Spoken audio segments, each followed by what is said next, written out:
Salut les amis. Alors, dans cette vidéo, nous allons procéder à l'intégration de Inertia au sein de notre projet. Donc, la vidéo précédente, ou sinon sur la partie précédente, nous avons travaillé sur la partie de l'intégration admin LTE donc, au sein de notre projet Laravel. Et donc, cette fois-ci, nous allons maintenant procéder à l'installation de Inertia. Donc, comme vous pouvez le voir sur mon écran, ici, je suis sur le site officiel de Inertia. Donc, où vous pouvez vous rendre au niveau de installation, vous allez voir la procédure d'installation qui est bien décrite ici. Donc, Inertia s'installe au fait de deux manières. On fait pas de deux manières, mais nous avons une installation qui se fait côté serveur et puis une installation qui se fait côté client. Alors, pourquoi nous avons deux façons enfin, nous avons deux parties où il faut installer Inertia. C'est parce que Inertia, en fait, si vous voulez, par définition, c'est comme un pont, d'accord? Inertia, c'est comme un pont. Je vais juste prendre la définition qui est donnée ici au niveau du site internet d'Inertia, on va voir. Donc, on va dire que Inertia, euh, c'est une nouvelle approche pour construire des applications classiques serveur et client, ok? Donc, c'est une application, c'est une nouvelle approche de construire des applications monolithiques. Donc, IFIT, ce que Inertia fait, c'est comme un pont qui va vous permettre, au fait, qui va se situer entre votre application Laravel, donc ici, qui est représenté par la partie des contrôleurs, entre votre contrôleur, donc lorsque vous émettez des requêtes, le contrôleur intercepte, et la partie cliente qui est généralement représentée par des frameworks comme Vue.js, React, Svelte, etc.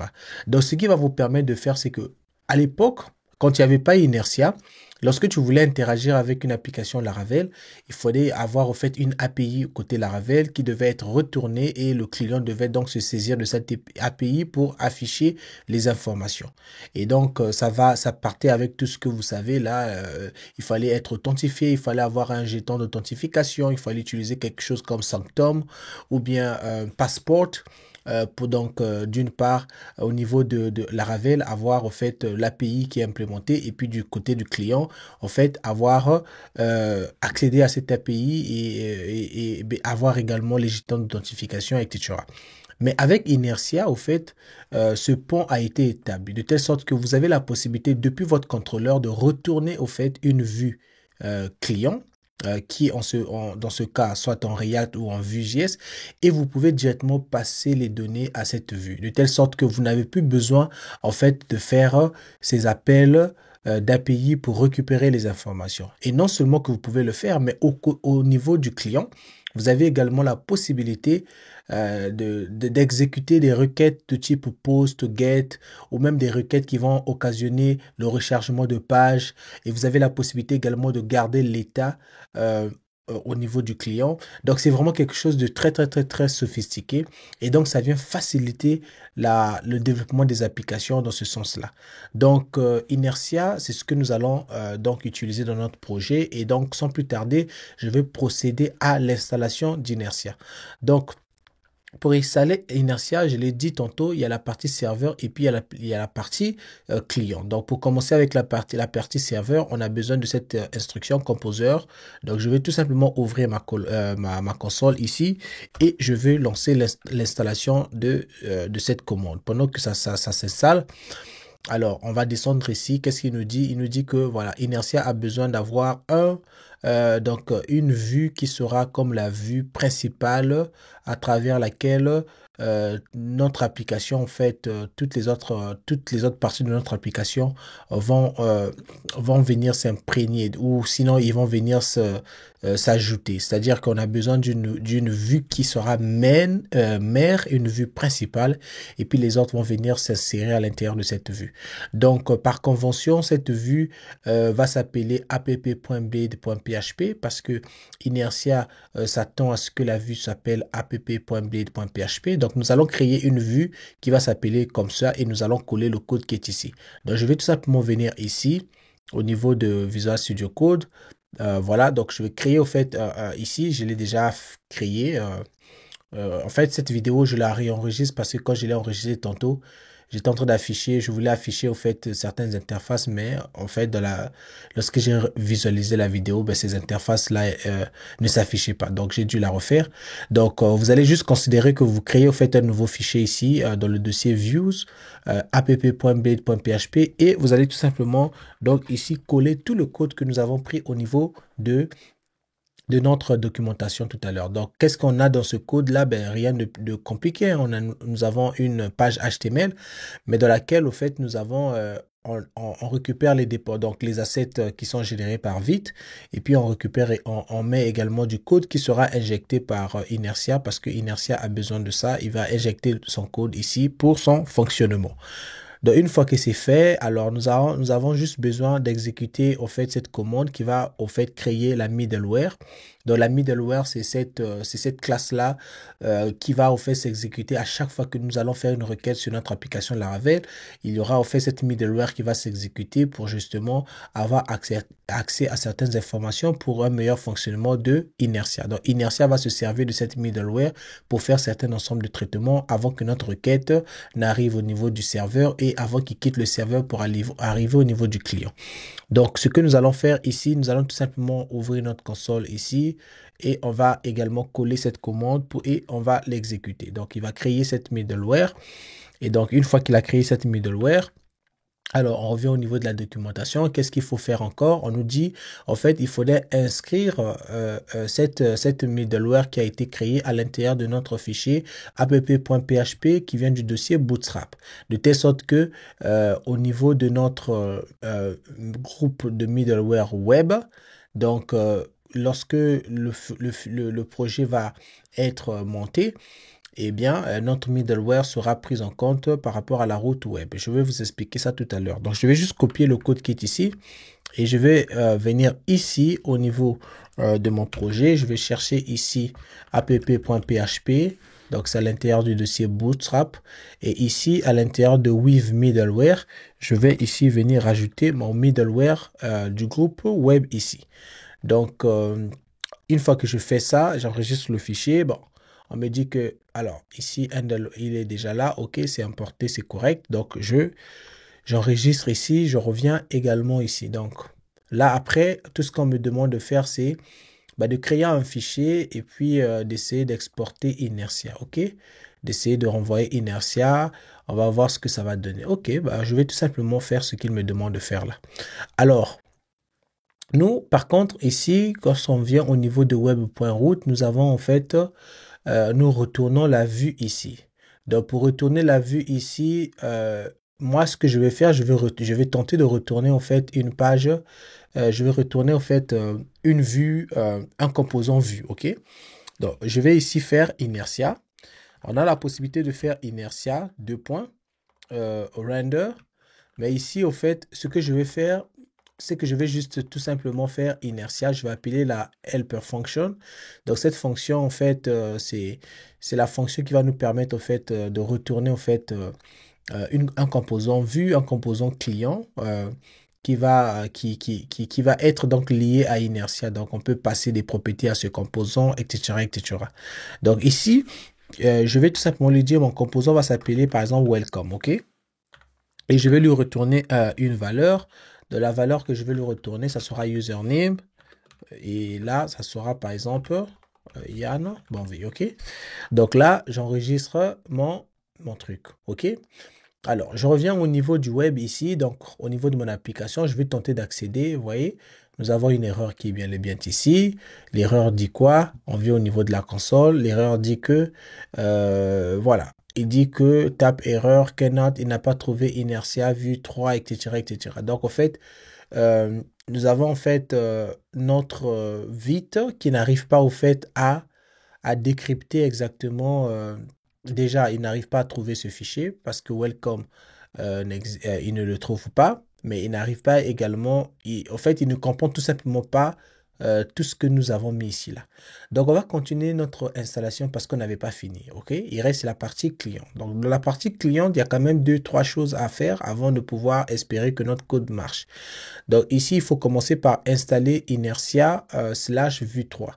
Donc je vais faire la même chose ici, je vais ouvrir ma console et puis je vais ajouter ça et je vais juste ajouter ici là save, ok?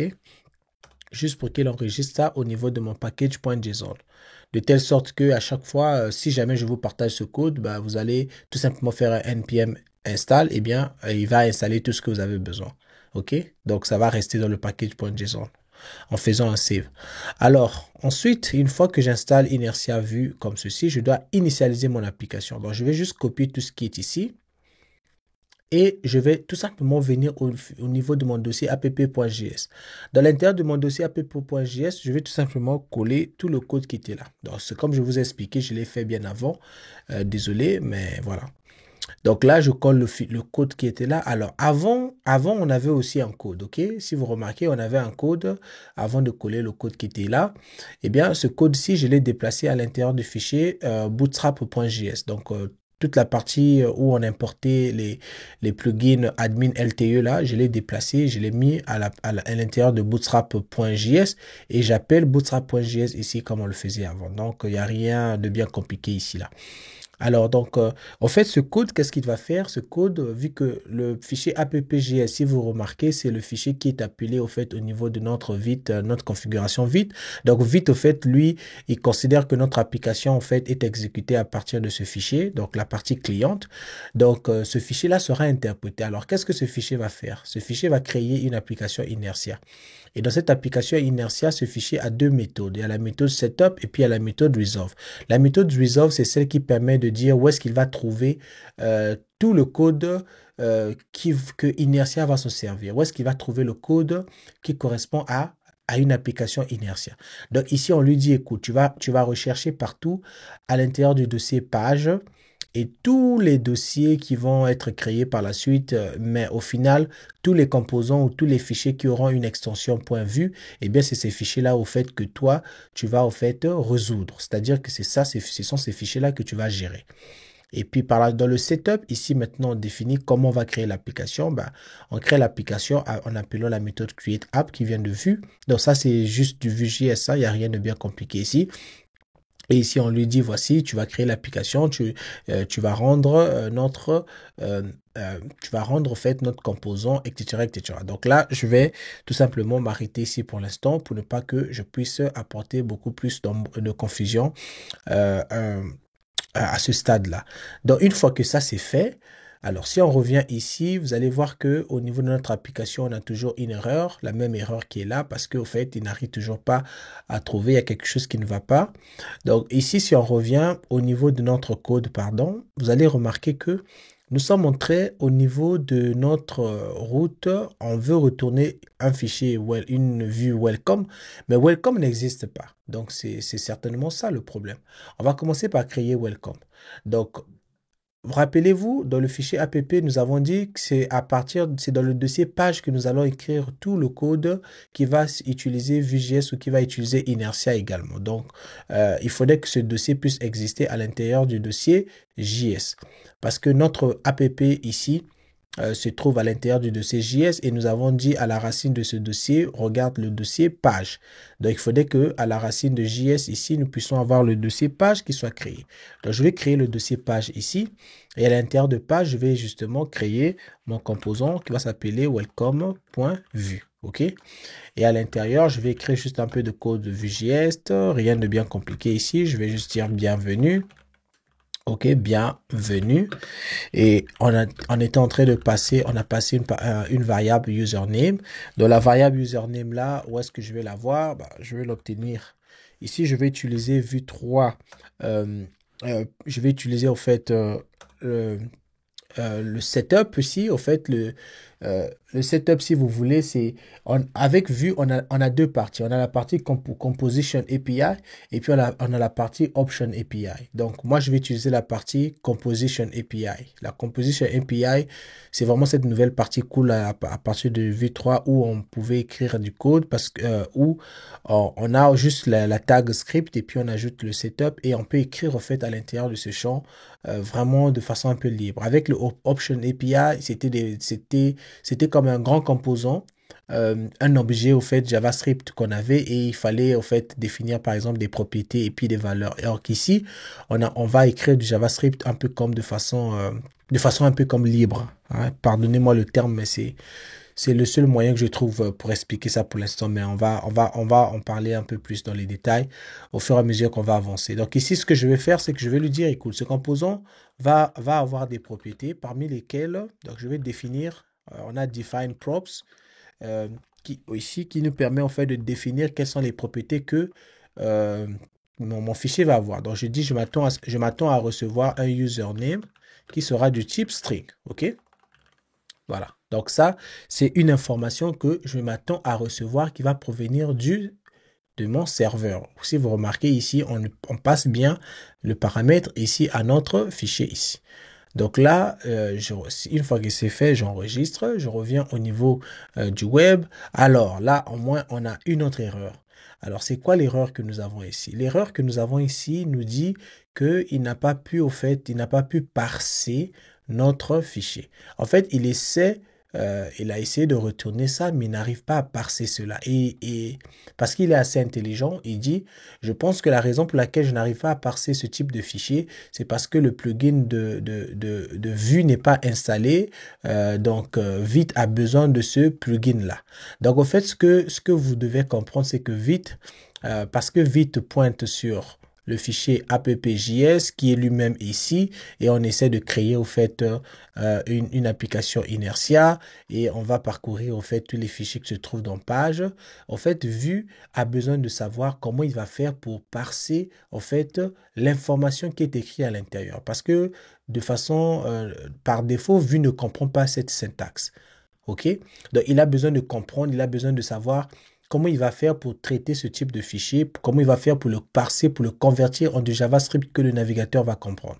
Et donc, pour cela, on a besoin, en fait, d'ajouter un autre plugin. De la même manière, par exemple, pour que Vite comprenne le code Laravel qui est écrit, on avait besoin, en fait, aussi de lui mettre Laravel. Donc, on a aussi besoin de lui dire, écoute, tu vas également gérer le code Vue. Donc, le Vue ici, là, où est-ce qu'il existe où? Bah, on doit l'importer. On va l'importer du package Vite, du package Vite, et on aura plugin Vue. Un peu comme ce que ça a été dit là. Donc, Vite.js slash plugin Vue. Donc, c'est ce qu'on va faire. On va ajouter, c'est plutôt Vite.js slash plugin Vue. Alors, comment on va faire pour installer ça? Donc, pour installer ça, il n'y a rien de bien compliqué. On va juste copier ce qui est ici. OK? Et on va venir ici et on va faire npm install. OK? Et on va coller, au fait, notre package qu'on veut installer. Et ici, on va faire un save dev. D'accord?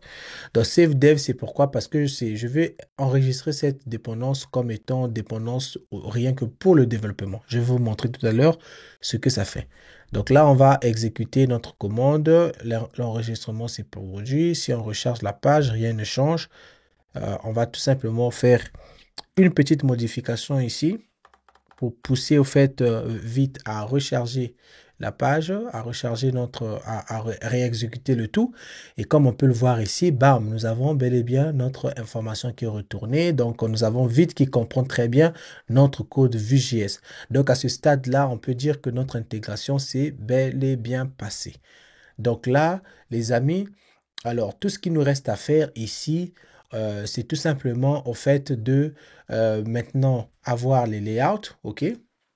Parce que ici, nous avons notre app Blade qui est là, mais vous voyez que notre app Blade ne correspond pas au layout que nous voulons avoir par rapport à Admin LTE. Donc, nous allons tout simplement, ce que nous allons faire prochainement, nous allons en fait maintenant nous consacrer comment on va intégrer Admin LTE à l'intérieur de Inertia, de telle sorte que comment on va en fait, on va découpler le layout, ok, que nous avons ici à l'intérieur de Blade, comment on va le découper, les menus, tout ce que nous avons là, le contenu principal, les drop-down, comment on va les découper de telle sorte que on puisse les intégrer et qu'on puisse commencer à les utiliser avec nos composants Vue.js. C'est ce que nous allons faire prochainement. Je n'aimerais pas que cette vidéo soit longue, donc je vais m'arrêter ici. Donc, voici, ceci conclut l'intégration de Inertia dans notre projet. Dans la prochaine vidéo, nous allons cette fois-ci maintenant nous atteler sur Admin LTE. Nous allons intégrer nous allons commencer à créer un premier template qui va permettre la configuration de notre application lorsque on exécute notre application, et nous aurons un autre template. Celui-là, c'est lorsque on se connecte à notre application, quelle sera l'interface que nous allons voir. Sur ce, les amis, je vous invite à vous abonner, à liker, à partager, et n'oubliez pas, nous avons un objectif. On veut atteindre les 10 000 abonnés avant le mois d'août, et sinon, on veut atteindre les 20 000 abonnés. Donc, les amis, vraiment, parlez autour de vous, et je vous retrouve à la prochaine vidéo, sinon à la prochaine partie.